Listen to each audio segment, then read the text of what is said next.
Have I really been a Christian for 45 years? Or have I been a Christian for 1 year and repeated it 44 times? It's very tempting, isn't it, to go back to what we know best, precisely because we know it best. Past is a known quantity. We know what we're getting, there are no surprises. There's always something comforting about our traditions. It's like the handholds that a climber hammers into the rock face. We feel that we've got a place of safety there that we can always go back to. But if we really want to get the message from Hebrews 11, we must keep in mind the context from Hebrews 10:39.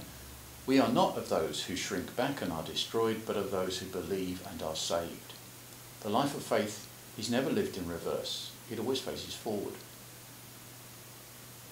Taken out of context, those first words of chapter 11 have discouraged many of us. Assessing our own faith by the given criteria, we don't feel very sure of what we hope for, or certain of what we cannot see. Does that mean that we don't have faith? It certainly means we're looking in the wrong direction. The only way that we can be sure of what we hope for and certain of what we do not see is that we put our trust in the one who is making his promises to us. Rather than trying to assess the strength of our own faith, we'd do better to look to the strength and the faithfulness of our Saviour and then act on the truth we discover. That is what all these people did. Now, what are some of the themes that emerge from their stories? Pleasing God is one thing. Without faith it is impossible to please God, verse 6. The word commended keeps recurring throughout this chapter. That's not in the sense that you get commended in the Women's Institute jam making competition, where the judges would effectively be saying, nice try, but not good enough to win. No, commended here is in the sense of God saying to the world, like that, live like they're living towards me. He is pleased with the life of faith. Another theme that emerges is one of not seeing, but still going ahead. Noah didn't need to see the flood before he built the ark, or else no one would have survived. With Abraham, verses 8 to 22, with Moses, 23 to 31, with all the rest, 32 to 41, they were able to go forward despite the evidence of their eyes, because they saw that their God was absolutely to be trusted. In fact, for the inhabitants of planet Earth, this outlook is the only one that makes sense, as verse 3 points out. Go back far enough in history and there would have been nothing at all to see. Just God's Spirit hovering over the waters. We are only here at all because he can bring something out of nothing visible. But we are here, aren't we? Three themes now that belong together. Well, all these themes do really, but see if you can pick them out throughout the chapter.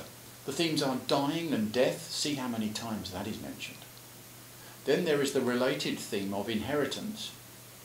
And together with those two themes, there is that of the condemnation of the world, as in verse 7. These threads interweave with each other.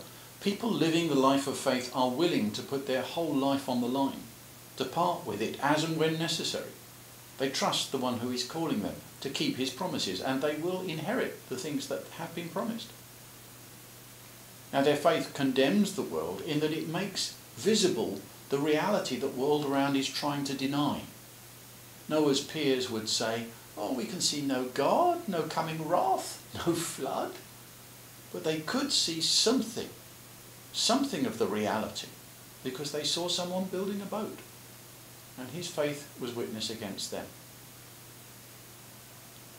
Lastly, but centrally in the chapter, there is the theme of being aliens and strangers on earth, verse 13 forwards.